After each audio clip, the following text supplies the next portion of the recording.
友情篇、心灵篇。雨的真草谈来到自己身边的人和事。Discussing with Dezhen Celestial the people and events that enter one's life. Xiefeng. January 27th, 2023. Translation edited by Chinyu. Some say, the people and events that enter our lives are there to fulfill us. I say that the true, good, beautiful, loving, trustworthy, and sincere individuals and events that come into our lives are there to fulfill us. Conversely, the fake, evil, ugly, hateful, deceitful, and hollow individuals and events that enter our lives are there to pull us towards hell. Dezhen Celestial believes that if the viewpoint, the people and events that come into our lives are there to fulfill us is invalid, is incorrect, consequently, the Chanyuan value of the world is faultless. All faults lie within us is also invalid and mistaken. She further explains that beautiful things can fulfill us because a part of our soul is inherently good and kind. Similarly, ugly things can also fulfill us as they reveal the parts of our soul needing rectification. We no longer oppose the external world but introspectively correct ourselves. In doing so, the fulfillment gained in that moment stands firm. Dezhen Celestial's inclination to present different or even opposing viewpoints, stemming from thoughtful analysis, deserves recognition and praise. Only truths entirely comprehended can become guiding principles and beliefs one consciously and willingly acts upon in their life's journey. Any truth not understood, regardless of its correctness, becomes a stepping stone easily discarded when faced with personal interests and turmoil.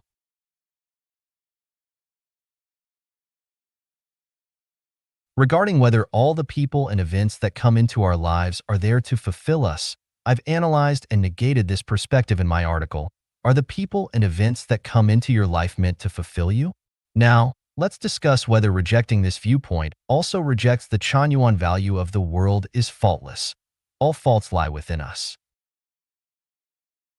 Old Wang called Little Lu, informing him of a quick opportunity to amass wealth. Excitedly, Little Lu requested a meeting. After the meeting, Old Wang advised Little Lu to sell his house to invest in the Overnight Wealth Global Financial Company, promising a doubling of profits within a year with a $100,000 investment. Overwhelmed by excitement, Little Lu invested $1 million, dreaming of turning it into $2 million in a year, so that he no longer needs to work, but merely to reap profits. However, a year later, not only did Little Lu not gain any profit, but he could not even retrieve the initial investment. The Overnight Wealth Global Financial Company had collapsed, and the CEO vanished with everyone's investments. Now, we must ask, are the people who come into our lives there to fulfill us, or do they lead us into suffering? Furthermore, where does the fault lie? Is it with the Overnight Wealth Financial Company, Old Wang, or is it within Little Lu himself?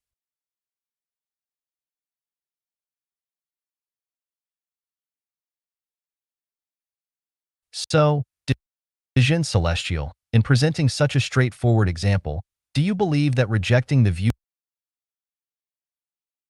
viewpoint that the people and events that come into our lives are there to fulfill us simultaneously rejects the value of the world is faultless? All faults lie within us?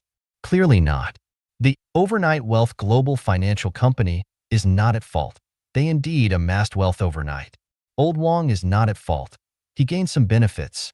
The fault lies within Little Lu, blinded by greed, wanting something for nothing, wanting the moon. Beautiful things can fulfill us, ugly things can also fulfill us. This is Dezhen Celestial's perspective, and I admit it's valid. Many ugly things can serve as negative examples, teaching us how to properly handle the people and events that come into our lives. In this regard, ugly things can fulfill a person. For instance, Old Wang's arrival and the investment fulfilled Little Lu by teaching him a lesson. He no longer dreams of getting rich overnight, but lives a grounded life. Yet, I ask the reader, do you wish to be like Little Lu, losing everything? Do you want such an ugly event to fulfill you?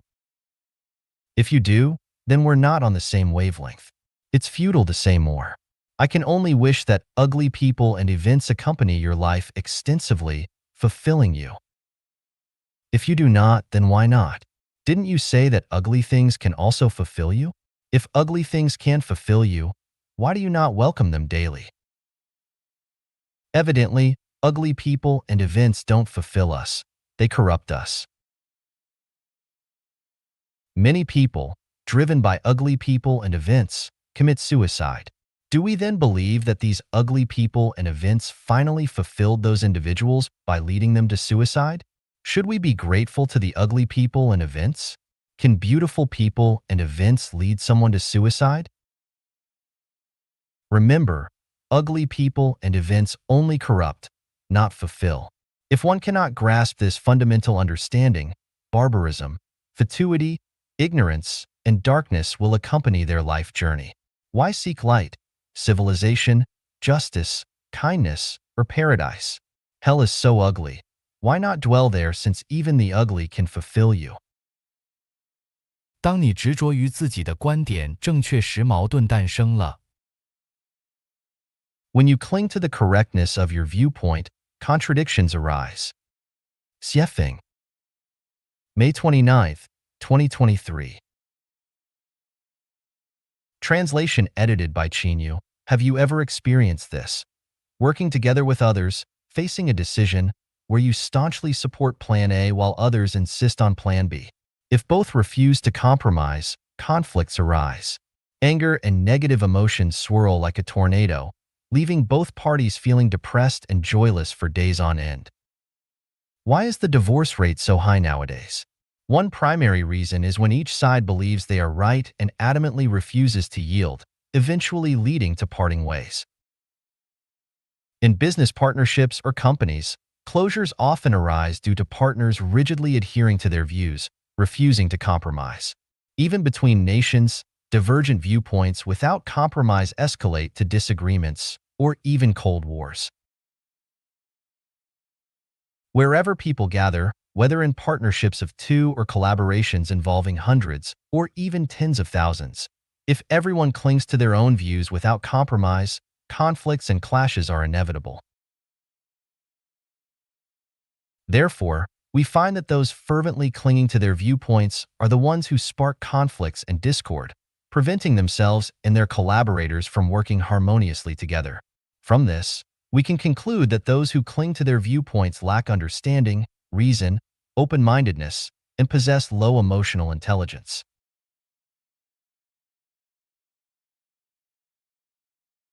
The ones who make others happy, joyful, and free while working together are the ones with high emotional intelligence, the ones who understand reason, the ones who comprehend life's principles, the extraordinary individuals. How can one ensure that others are happy, joyous, and free while working with him? In a task, whoever is responsible has the final say. Even if you are right 1,000 times and the person in charge is wrong 1,000 times, you must abide by their decision. No doubts, no entanglements, no silent protests, no passive resistance, just wholehearted cooperation. This leads to mutual happiness. If there is no designated leader in a collaboration, when someone proposes a plan instead of discussing it, respond with, "All right, we'll do it your way." This avoids the birth of conflict, and if things go wrong, the one suggesting the plan shoulders the blame. Respecting others means not clinging obstinately to one's own opinions. Insisting on others following your ideas is disrespect. Consider, when you cease to exist, the earth will continue turning, and others will go on living. Would you still cling to your viewpoints? When working with others, if you can make them happy, you're someone who understands life's principles, an extraordinary individual, someone who comprehends reason, a seed of paradise. Try and see if you're someone who brings joy to others. When someone says, "Dog excrement smells lovely," if you immediately counter, "No, it stinks," you're rigid and lack emotional intelligence. However, if you follow up with, yes, indeed, dog excrement smells much better than night-blooming jasmine, you possess high emotional intelligence and understanding.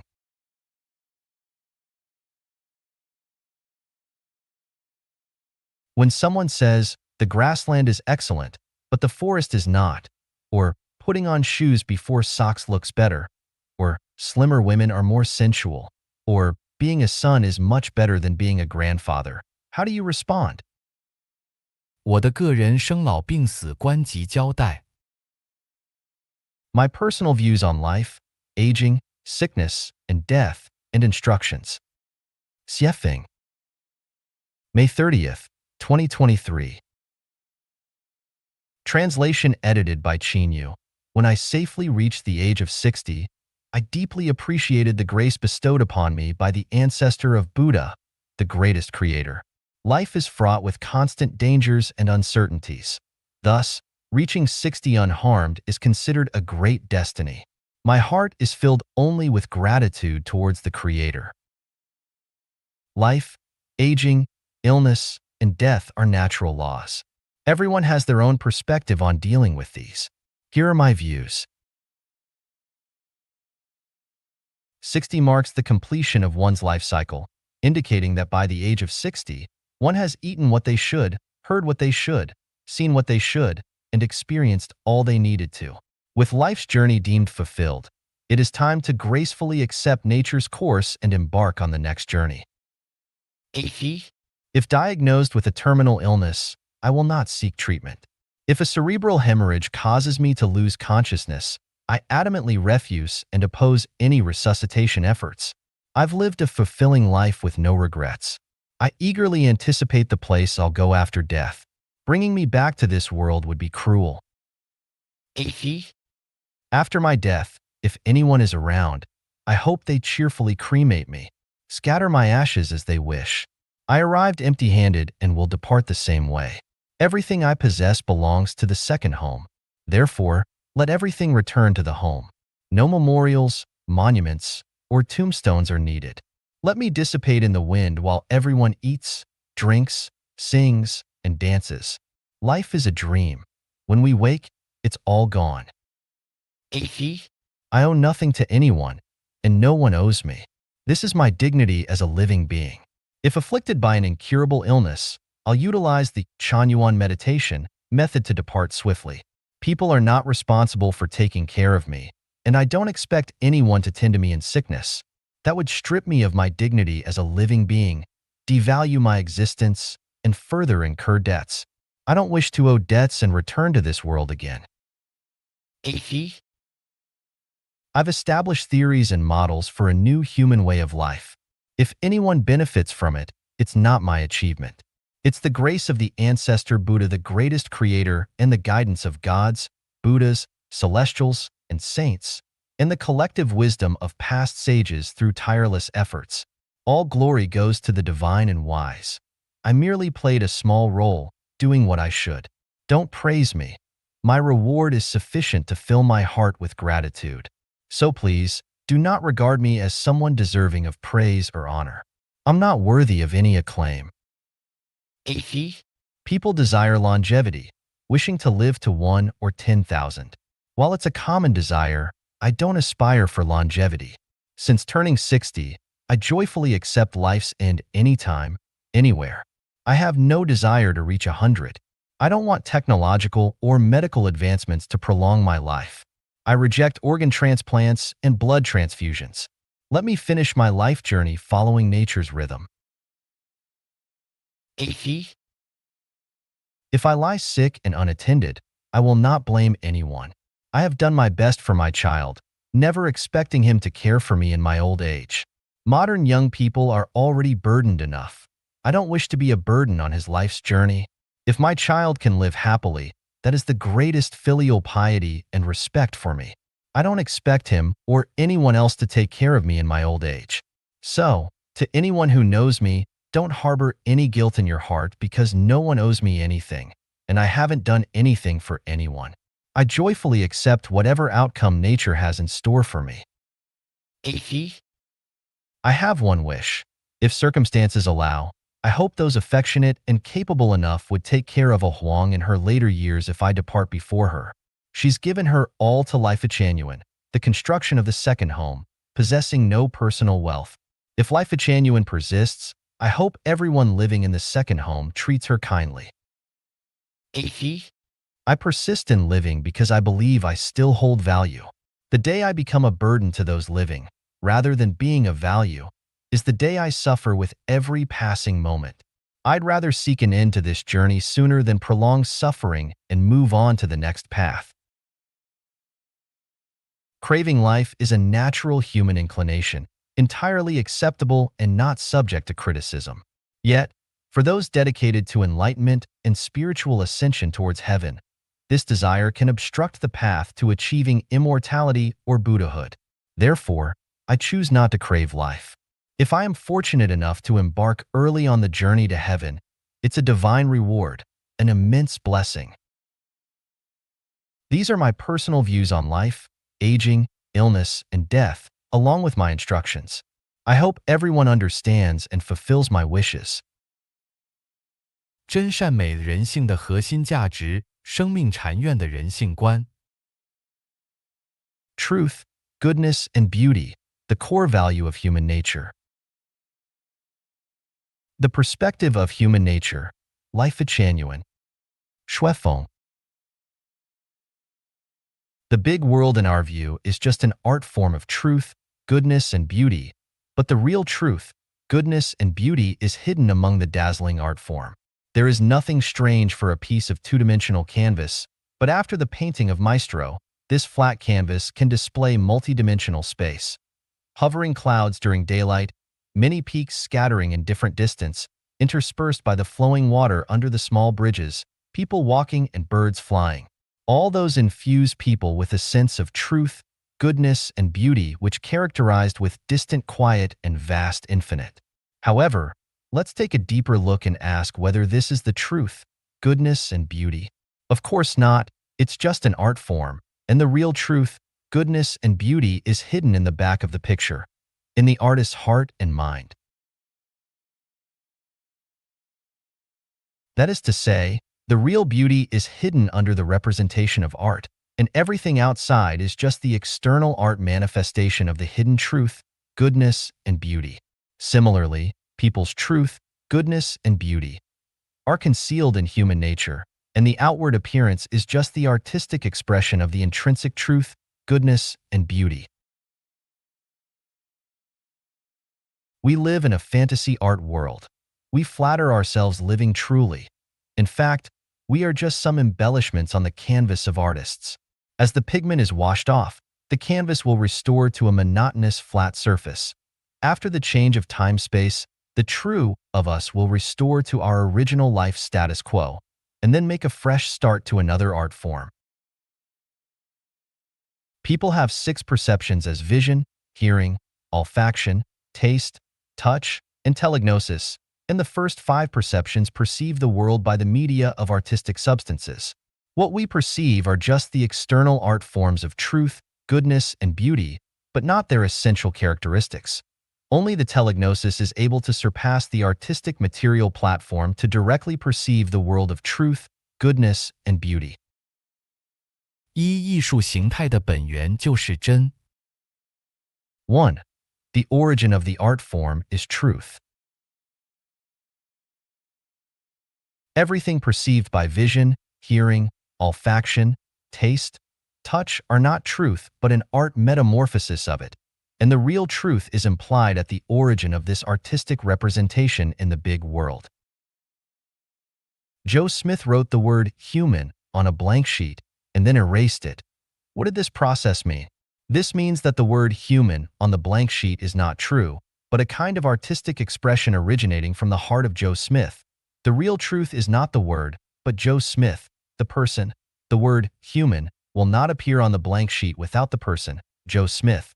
That means as long as Joe Smith exists, even if the word human is erased, but there will still be a word human. Is a flash in the pan true? Of course not.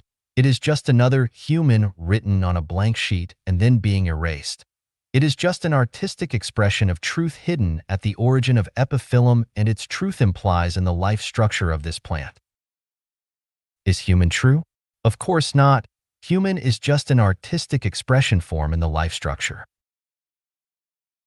Are bacteria, insects, vegetation, birds, and animals true? Of course not. They are just different artistic expression forms in the life structure. When we see the light of a lightning, the lightning is no longer in existence. When we look up at the stars at night, among those emitting light stars, some of them may have disappeared. When we watch those vivid characters on the video screen, some of the actors may have passed away. When we are complacent of what we own, does it ever occur to you that these things will soon pass out of existence? We live in a virtual reality, and actually what we have seen are all false. Those so-called illusory things, namely the things that the art world tries to express, are true. Visual truth is in line with the scientific and logical deduction, but it is very absurd in the philosophical sense. Standing on a point and going straight ahead, in the end one will unconsciously walk back to the start. Its essential effect equals to zero. Human society seems to be developing and moving to a higher stage of civilization. In fact, it is retracing its steps and finally will return to the starting point. Winter passes and spring comes. Until the bumper fall passes, it will be back to winter again. For seasons continuously cycle one after another. Fall is coming and the weather is getting cold. A group of wild geese flying south, and this occurs years after years repeatedly. A person, from birth to death and from death to rebirth, one world after another, is always in this way from reincarnation to transmigration. He, walking and walking, seems to be moving forward, but eventually he will return to the starting point. Without the qualitative change, life can only cycle in a strange circle. To avoid moving in circles, we have to focus on truth of life and neglect the art forms of life. To understand truth, we have to be armed with the abnormal thinking. Life genuine begins with the abnormal thinking in order to guide some people that they should not return to the starting point of life, but should transit to a higher art form of life. People seem like have found truth, but the fact is not. At least we can say that 98% of the people just live in the false art world and have never touched the boundary of truth. Suspended on a cliff with a withered vine in hands, a man would instinctively try to climb up and return to the starting point. If I told him, "Let go, let yourself fall," he would think I am non-benevolent. This is the gap between Buddha and a profane man, is also a benchmark to examine the true and false. What is the truth? The origin of art form is the truth. For everything, as long as we strip off the surface and trace the source, we will eventually find out truth. In fact, the life genuine has revealed truth before the people's visual field of spiritual sense. That truth is the greatest creator, and there is only one truth in the universe. That is the greatest creator, and except him, all the rest are his artistic expression forms. What we mean by seeking truth is to seek the greatest creator. Human beings have sought truth for thousands of years. Except having found the greatest creator, who dare say, "I have found truth," yet? To seek truth departing from the greatest creator is to make vain efforts, is to deceive oneself, and is to set bondage on human beings. Whether philosophers, thinkers, artists, politicians, scientists, religious leaders, or any other person who seek truth departing from the greatest creator, all their efforts will be in vain and false, confusing the humanity. Life genuine expounds the greatest creator with hundreds of thousands of words in order to reveal truth for human.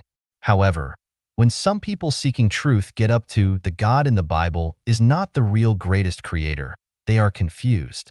It is difficult for them to accept when their inherent thinking pattern is overturned, and so they wanted to return to the starting point. It's just like a man who hanging from a cliff with a withered vine. He desperately wants to seize the withered vine and unwilling to let it go. As a result, he cannot climb up the cliff, nor can he get down on the ground, so he can only swing in the air. I get a range out of you crosswise, but a summit sidewise. Different visages from near or far, from low or high. The Bible, the Quran, and Tao Te Ching, the Buddhist scriptures, science, Marxism, Mao Zedong thought as such can only see either a ridge or a peak, either a distance view or see a close shot. Only organically integrating these fragments, which are seen from different profiles, we can see a probable panorama of truth. If we just grasp a part of it and then attack the rest, this is just like the blind men feel an elephant, which can only leave us far from truth. To seek truth and preserve truth is completely different from playing the concept game or moralization. It involves the life trend of each person. The water without a source is bound to dry up. A tree without root is bound to corrupt. The heart without soul is bound to die. A man without